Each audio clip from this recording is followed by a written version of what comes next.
You know that feeling when you're genuinely excited about something, but there's this one person who you just know is going to try and ruin it? Yeah, that's pretty much my life whenever my sister-in-law Kaya is involved.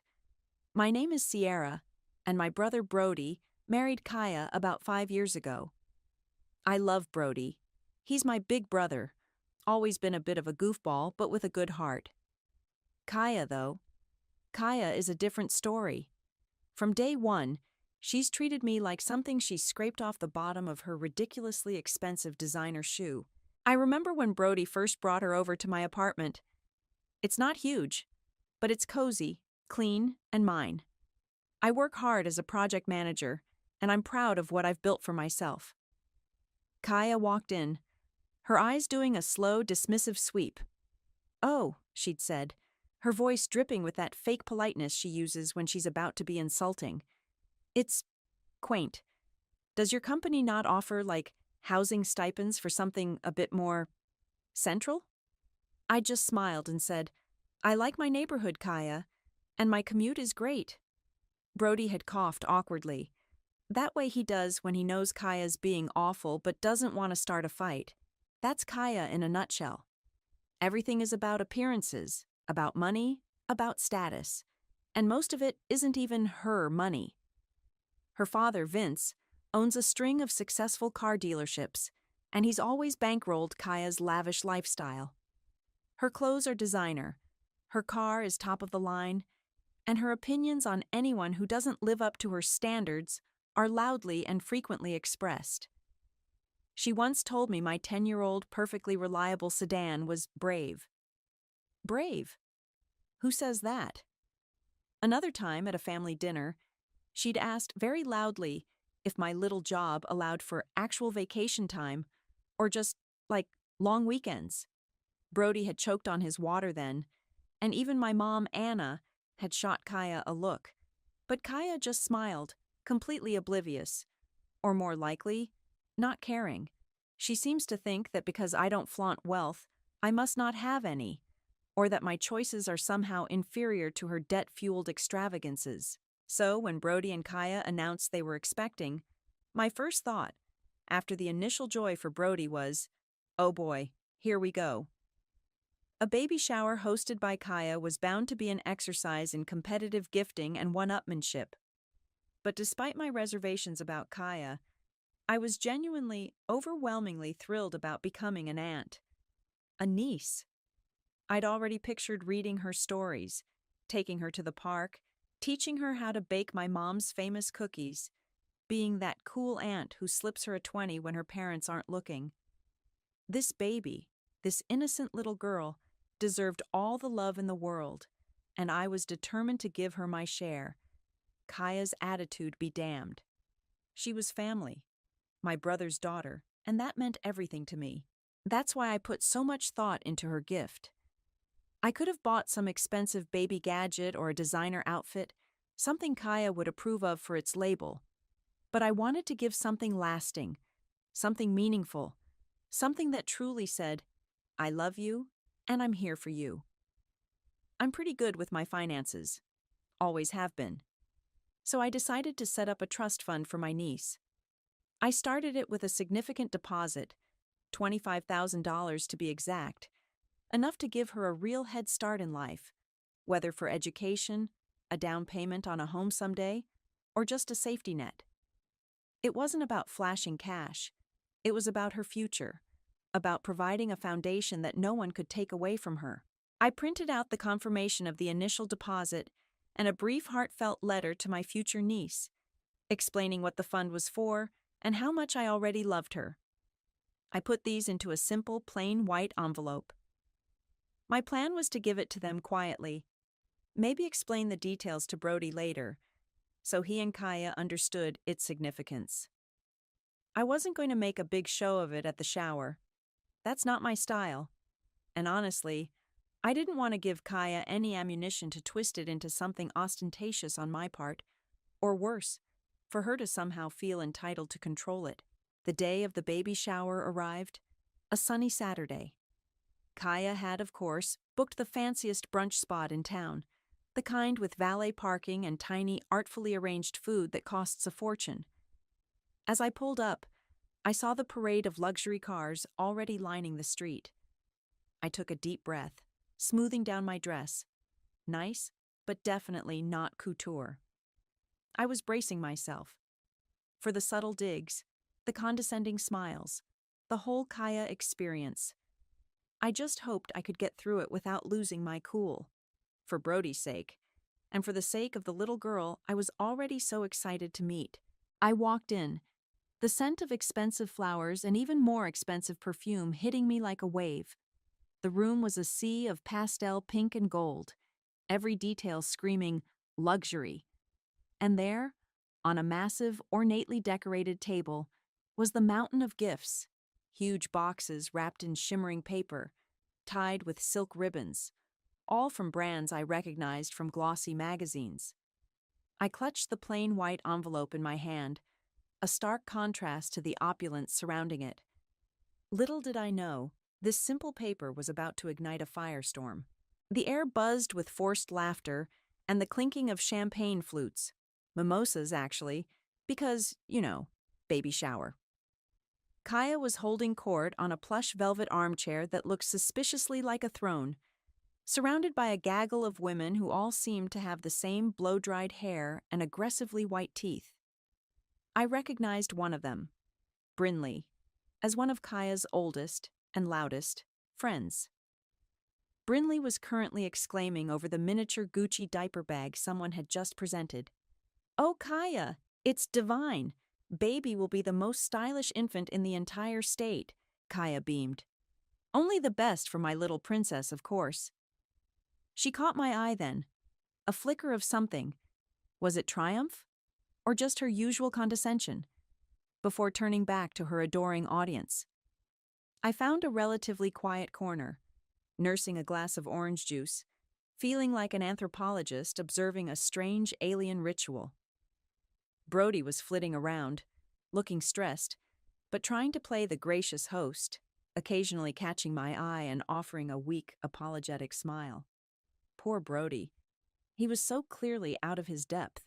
After what felt like an eternity of small talk about nursery color palettes and designer strollers, Kaya clapped her hands together.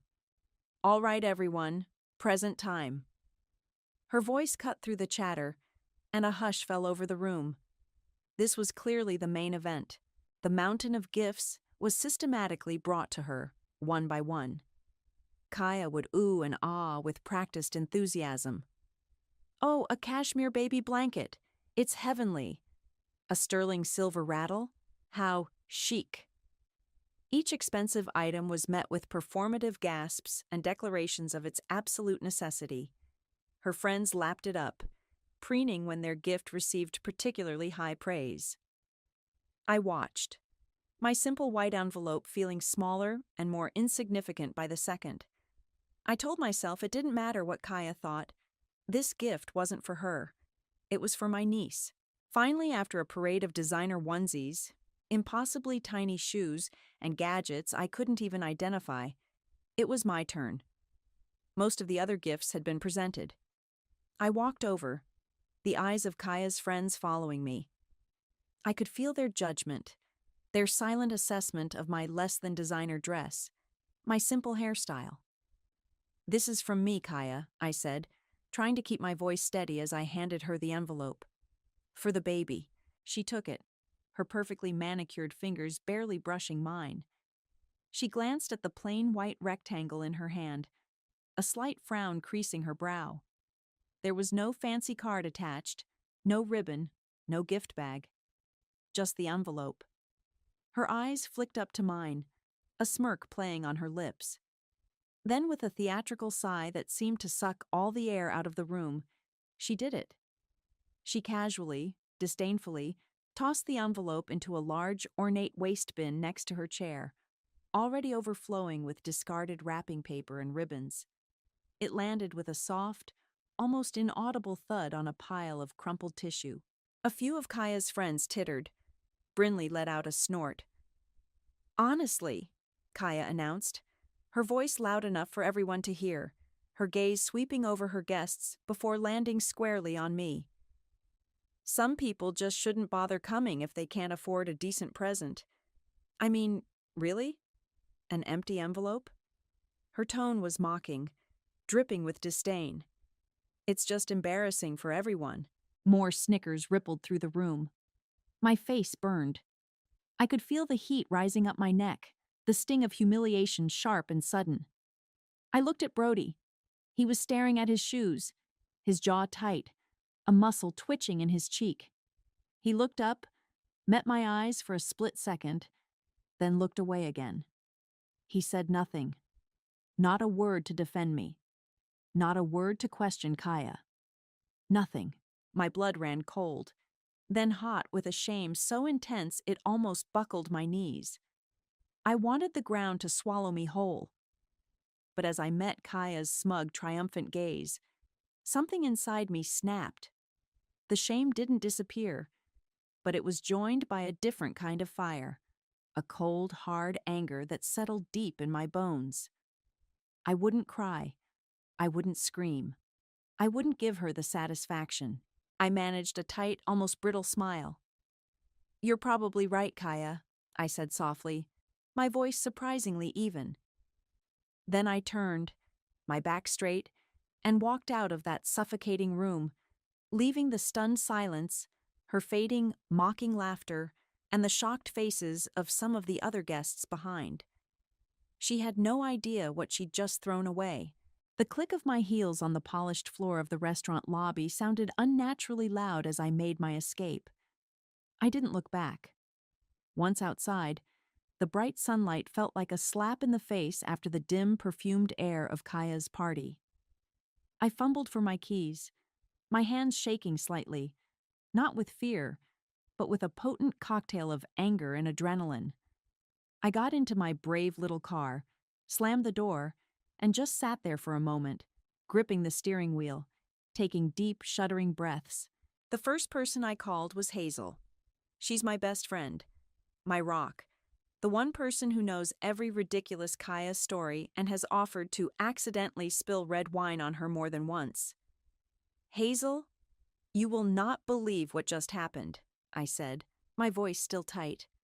"Oh no, what did the Queen of Mean do now?" Hazel's voice was instantly alert. "Did she critique your shoes?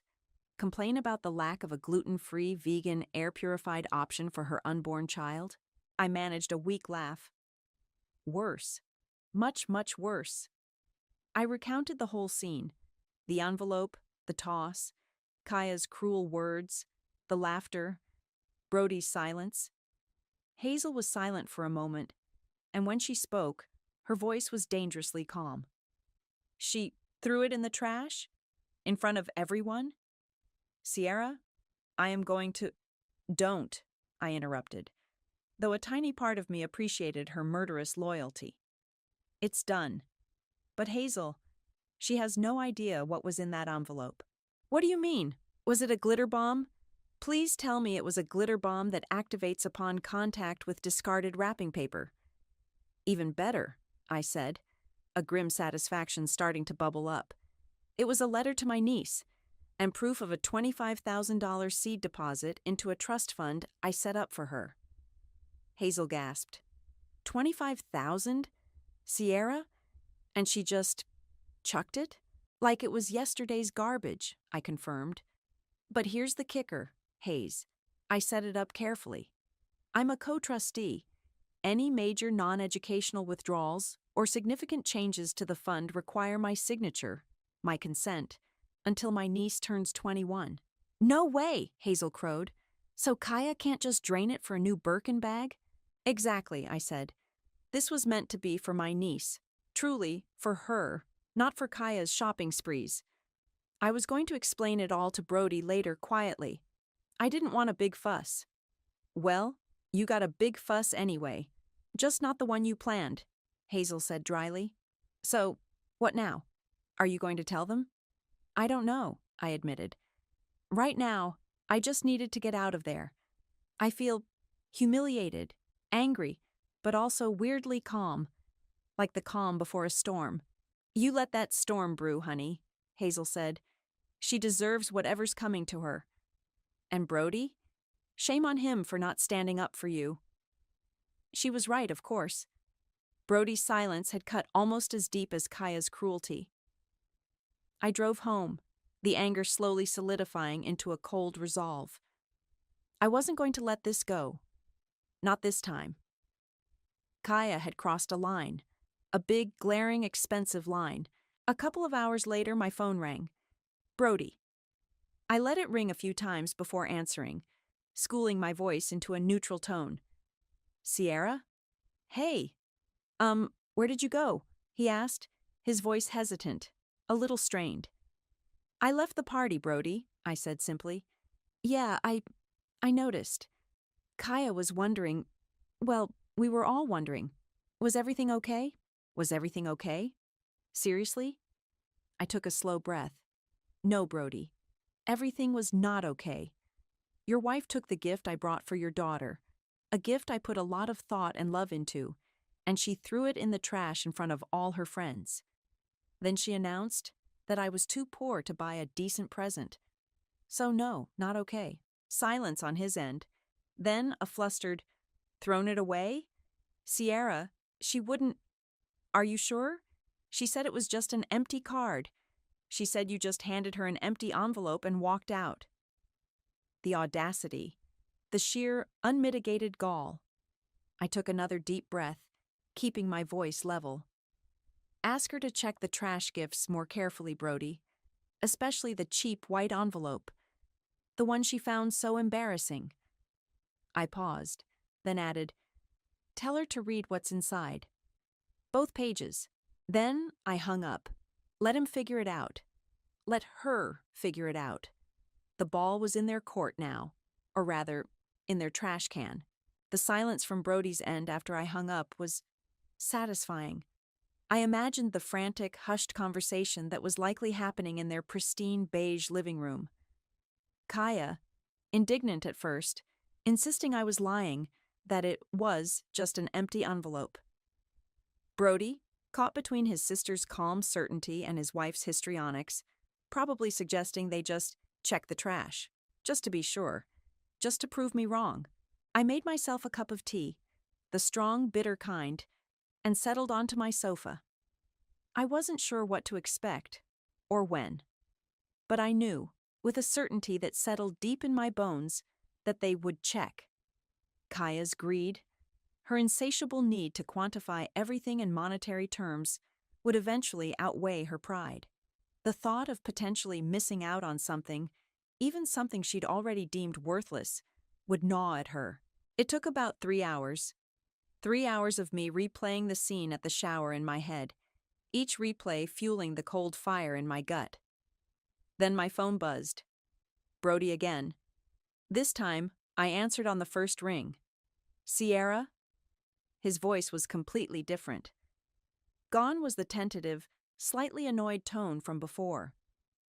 Now it was a bizarre mix of horror, disbelief, and something that sounded suspiciously like panic. Sierra, oh my God. Kaya. She found it. Found what, Brody? I asked, keeping my voice deliberately calm, almost detached.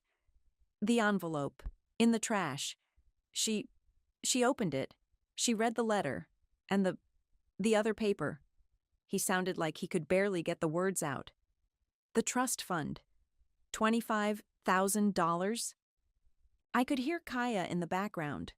Not words, just a high-pitched, muffled wail. It was a sound I'd never heard from her before. Not the sound of anger or condescension, but of pure, unadulterated shock. Maybe even fear. Yes, Brody, I said. A significant gift, wouldn't you say? For my niece. I don't know what to say, Sierra. She's a mess. She had no idea. She just assumed. He trailed off, unable to articulate his wife's monumental blunder. She assumed it was cheap, I finished for him, because it came from me. And she said as much, very publicly. I know. And I am so sorry, Sierra. I should have said something. I froze. It was awful. What she said, what she did? Yes, it was, I agreed. No point in letting him off the hook entirely. The call with Brody ended with his stammered apologies and promises that Kaya would call me, that she was devastated by her terrible mistake. I just said, "We'll see," and hung up. It didn't take long. Less than 5 minutes later, my phone rang again. Kaya.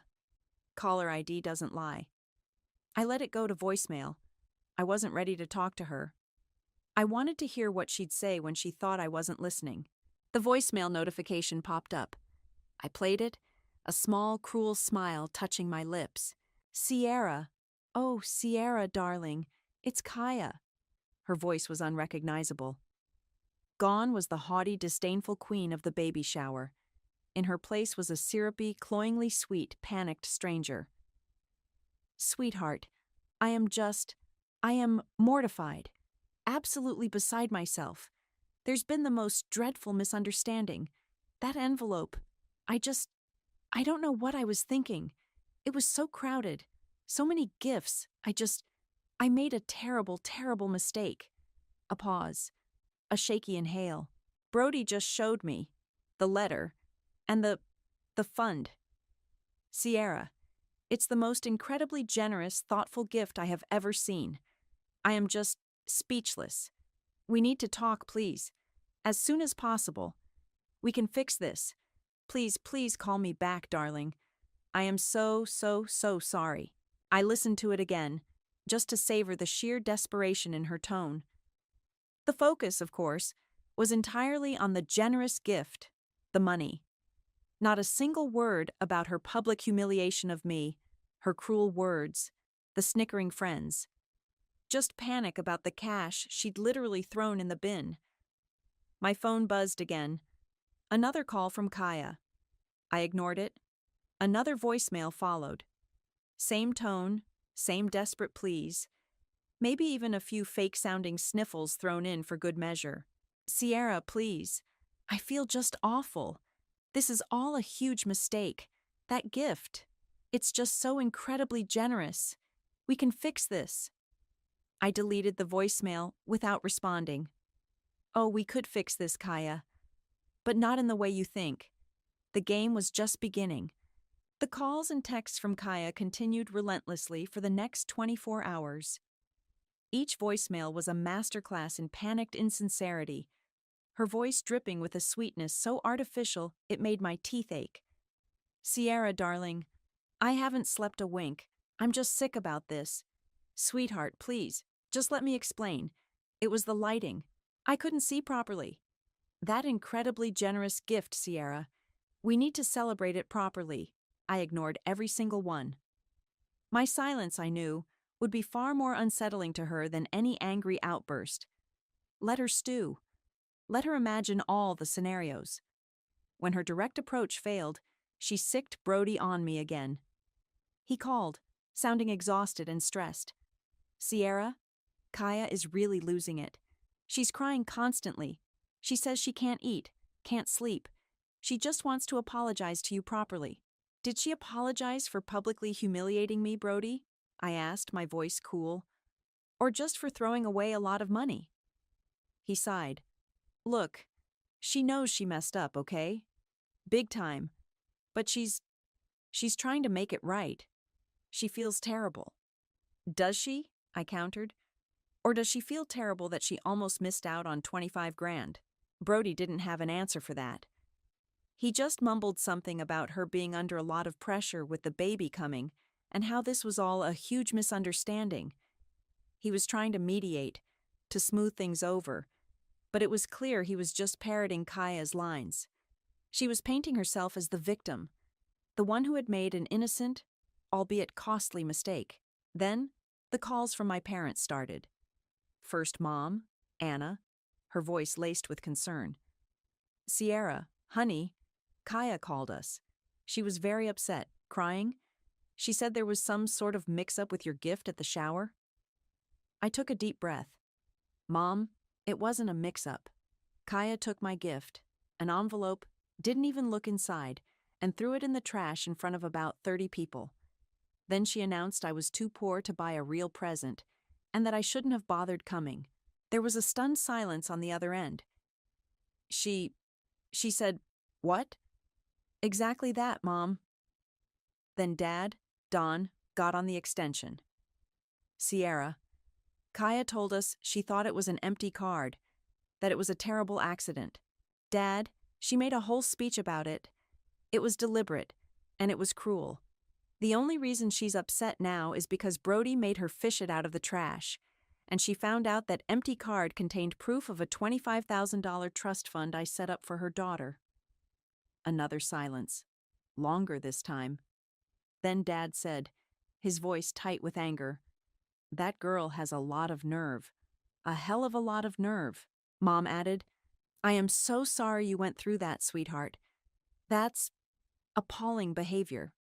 Finally, someone who got it. My parents, bless them, had always had a good read on Kaya, even if they tried to keep the peace for Brody's sake. Hearing the full story, without Kaya's manipulative spin, clearly horrified them. But Kaya wasn't done. Realizing her tearful apologies and Brody's attempts at mediation weren't working, and that my parents now knew the truth, she escalated. She started a subtle, insidious smear campaign. I first heard about it from Hazel, who, bless her heart, kept an ear to the ground in circles that occasionally overlapped with Kaya's. So, I ran into Brinley at that new coffee place downtown, Hazel told me over the phone a few days later. "Oh, joy," I said. "What wisdom did she impart?" "Well," Hazel said, her voice laced with sarcasm, "apparently, according to sources close to Kaya, you're being incredibly vindictive and ungracious. That Kaya made a tiny, understandable mistake in the chaos of the shower, apologized profusely, and now you're holding this generous gift over their heads, trying to use it to control them and the baby."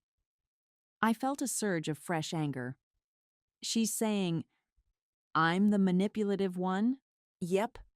Painting you as the bitter, resentful sister-in-law who's trying to buy her way into the baby's life and punish poor, innocent Kaya for a simple gaffe. Hazel then forwarded me a screenshot of a vague but pointed social media post from another of Kaya's friends. It was full of hashtags like "Shush family drama," "Shush money can't buy class," and like some people. The post lamented certain family members who use gifts to create conflict and can't just be happy for others. It didn't name me, but the implication was crystal clear. "She's not just apologizing, Sierra," Hazel said, her voice grim. "She's trying to rewrite the narrative and make you the villain. She's trying to poison the well before anyone else hears your side of it." The audacity was breathtaking. First, the public humiliation, then the panicked, self-serving apologies, and now this, a deliberate attempt to slander me to save her own skin. Oh, this was not going to end well for her. Not at all. Kaya's attempt to paint me as the villain was the final straw. Her private realization of her colossal mistake wasn't enough. Her panicked, insincere apologies weren't enough. She had publicly humiliated me, and now she was trying to publicly discredit me. Fine. If she wanted a public stage, I'd give her one. Brody called again a few days later. He sounded even more worn down than before. "Sierra, please. Kaya is, well, she's not handling this well, and her dad, Vince, is hosting a small family dinner next Saturday. Just us, my parents, him. You know, a pre-baby get-together. He wants everyone to be there, to show a united front for the baby." "A united front?" I asked, my voice deceptively mild. "After Kaya has been telling anyone who'll listen that I'm a vindictive shrew trying to control her with money?" Brody winced audibly. She hasn't been saying that exactly. It's more like she's just very stressed and maybe not explaining things well." "Brody," I said, my patience wearing thin. "She's lying. She's slandering me. And you're letting her." "I'm not letting her," he protested, though his voice lacked conviction. "I told her to stop. I told her she needs to apologize to you properly, sincerely. This dinner, maybe this is a chance to clear the air. For the baby's sake, Sierra. Please? For the baby's sake. That was the magic phrase, wasn't it? The one Kaya was undoubtedly using to manipulate everyone around her. But this time, it could work to my advantage. All right, Brody, I said after a calculated pause, letting him sweat a little.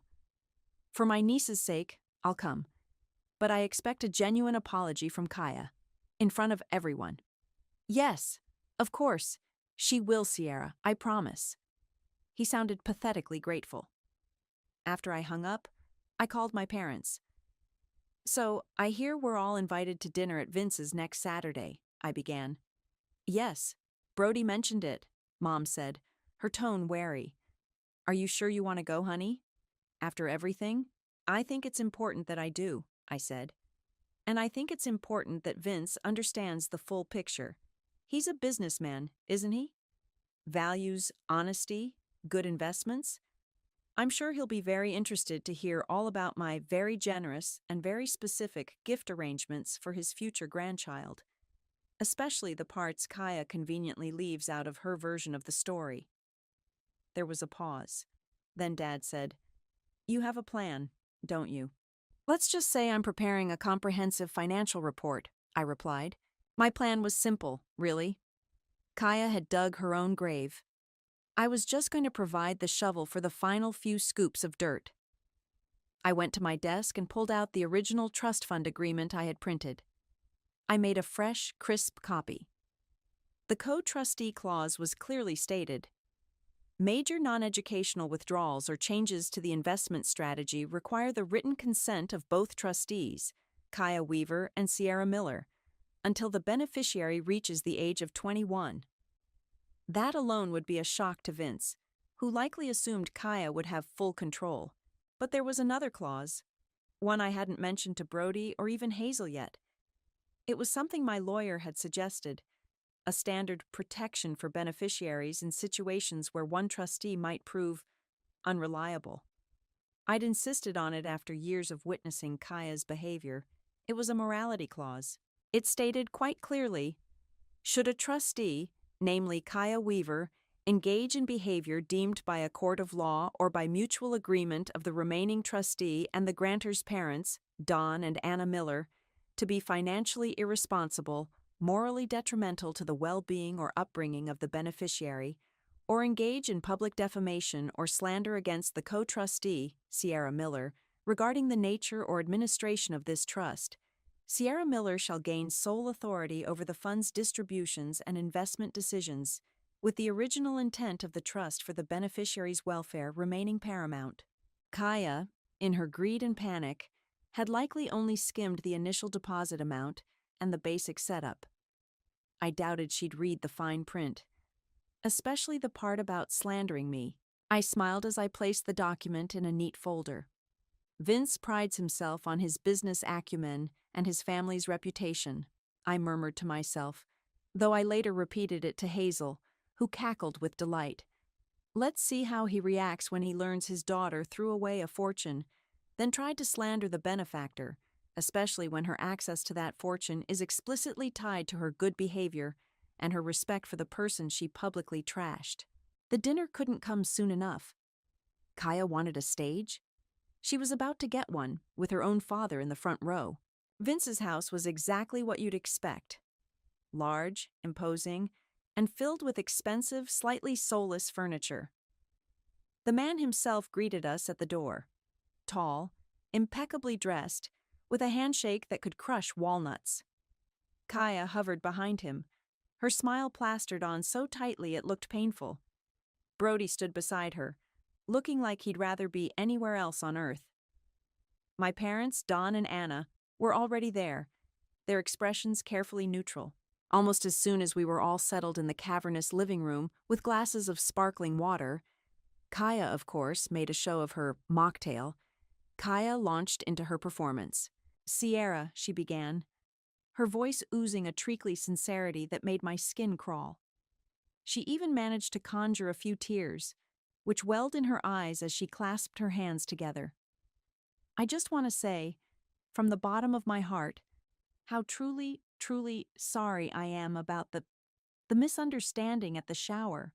It was a silly, thoughtless mistake, and I've been absolutely sick about it ever since. Can you ever forgive me?" She looked imploringly at me, then shot a quick, hopeful glance at her father. This was clearly for his benefit. I met her gaze, my expression unreadable. "Thank you for your apology, Kaya," I said, my voice cool and even. "I appreciate you saying that." I didn't say I forgave her. I didn't say I accepted her apology. I just acknowledged it. The flicker of relief in her eyes was quickly replaced by a hint of uncertainty. Dinner was a tense affair. Small talk about the weather, the economy, anything but the elephant in the room.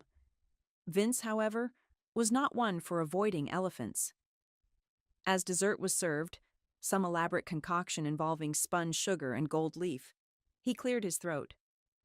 "So," he said, his gaze sweeping over all of us, "Brody tells me you've made some rather generous provisions for my future grandchild, Sierra."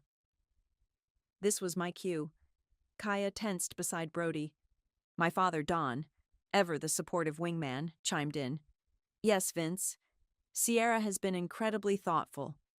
Perhaps she can tell you a bit about it."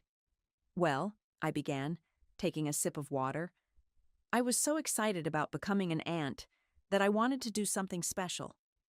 So, I set up a trust fund for my niece with an initial deposit of $25,000.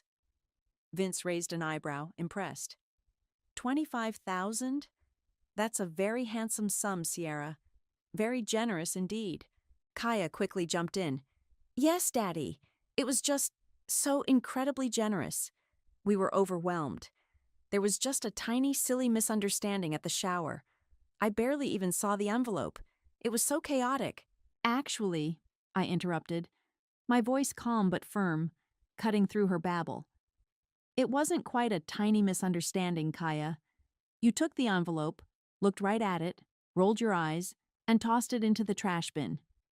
Then you announced, quite loudly, that I shouldn't have bothered coming if I couldn't afford a decent present, and that my gift was embarrassing." The color drained from Kaya's face. Vince's smile faltered, his eyes narrowing slightly as he looked from me to his daughter. Brody stared fixedly at his dessert plate. My parents watched, silent, but attentive. "I see," Vince said slowly, his voice losing its earlier warmth. "And then," I continued, pulling the neatly folded document from my purse, "when you finally retrieved the trash gift, you discovered what it was. But instead of a sincere apology for the public humiliation, I started hearing from mutual acquaintances that I was being vindictive and trying to use the money to control you." I unfolded the document and placed it on the table in front of Vince. "This is a copy of the trust agreement, Vince. As you'll see, I am a co-trustee, which means any significant withdrawals or changes require my signature." Vince picked up the document, his eyes scanning the first page. Kaya looked like she was about to be physically ill. "But perhaps the most pertinent clause, given recent events," I added, my gaze flicking to Kaya, "is the morality clause. It's on page 2. It stipulates that if you, Kaya, engage in behavior detrimental to the child, or, and I quote, engage in public defamation or slander against the co-trustee, that's me, regarding the nature or administration of this trust, then I gain sole control of the fund's distributions." A stunned silence filled the room, broken only by Kaya's sharp intake of breath. Vince's face, as he read the second page, turned from surprise to thunderous. He slowly lowered the paper, his eyes, like chips of ice, fixed on his daughter. "You threw this in the trash," he said, his voice dangerously low. "A $25,000 trust with these stipulations? And then you tried to lie about it and slander your sister-in-law?" He shook his head, a look of utter disgust on his face. "You are an embarrassment, Kaya. An absolute foolhardy embarrassment. Your greed and your stupidity are astounding." Kaya crumpled, burying her face in her hands, finally letting out the choked sob she'd been holding back. Brody, who had been silent and pale throughout, finally stood up. His voice was quiet but firm. I think I need some air. He looked at me, his eyes filled with a mixture of shame and dawning realization. And Sierra, I think I owe you the apology. A real one. He turned and walked out of the room, leaving Kaya sobbing at the table, her perfect facade utterly shattered. The silence that descended after Brody walked out was thick and heavy, punctuated only by Kaya's ragged sobs. Vince stared at his daughter, his face a mask of cold fury. My parents looked uncomfortable but resolute. I simply sat there, the folder with the trust agreement still on the table, a silent testament to Kaya's spectacular self-destruction. The air crackled with unspoken recriminations. Vince finally broke the silence. "Get up, Kaya," he said, his voice devoid of any sympathy. "Stop that sniveling. You brought this entirely on yourself." He turned to me. "Sierra, I apologize for my daughter's deplorable behavior. It seems I've been far too lenient, far too indulgent. That will be changing." His eyes flicked back to Kaya, who had quieted slightly, looking up with tear-swollen eyes. "Your allowance, Kaya, is significantly reduced, effective immediately. Perhaps learning to live within actual means will teach you the value of things you so carelessly discard, and the respect you so clearly lack." Kaya opened her mouth to protest, a wail building, but Vince cut her off with a sharp gesture. "Not another word. You will go home, and you will reflect on the damage you've done.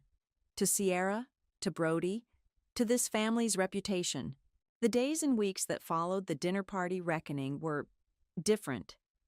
Kaya, true to Vince's word, found her lavish lifestyle abruptly curtailed. The whispers I heard through Hazel, and surprisingly, from a sheepish Brody, painted a picture of a woman forced to confront reality for the first time.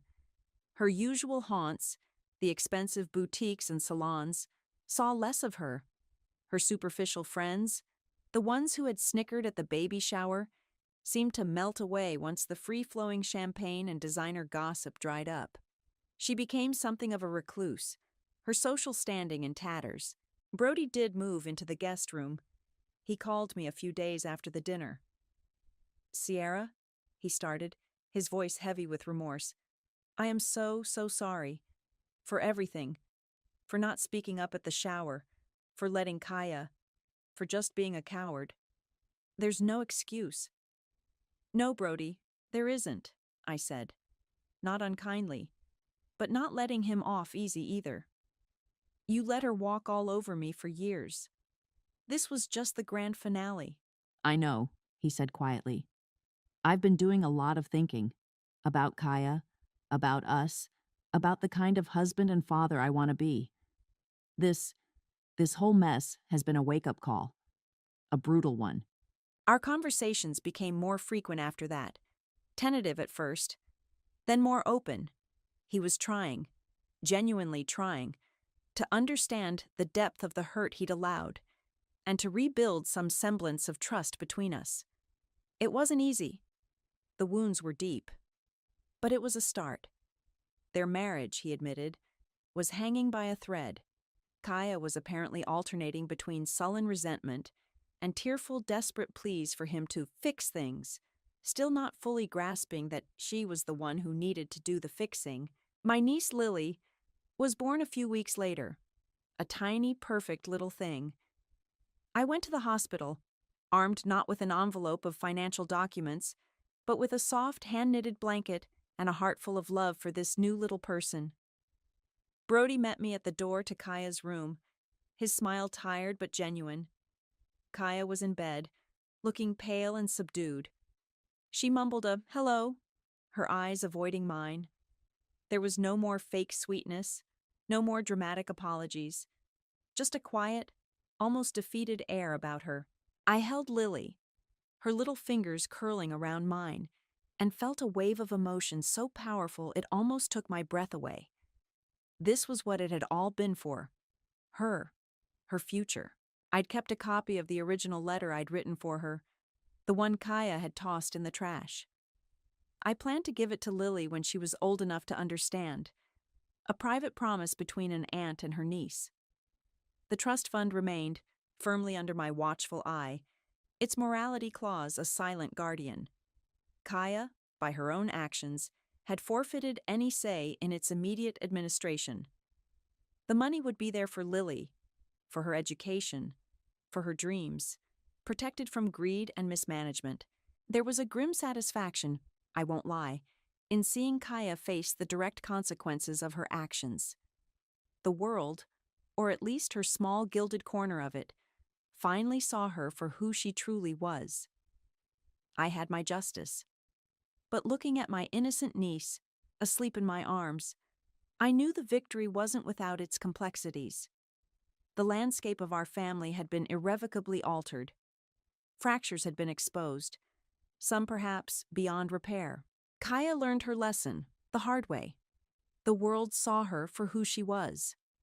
I had my justice.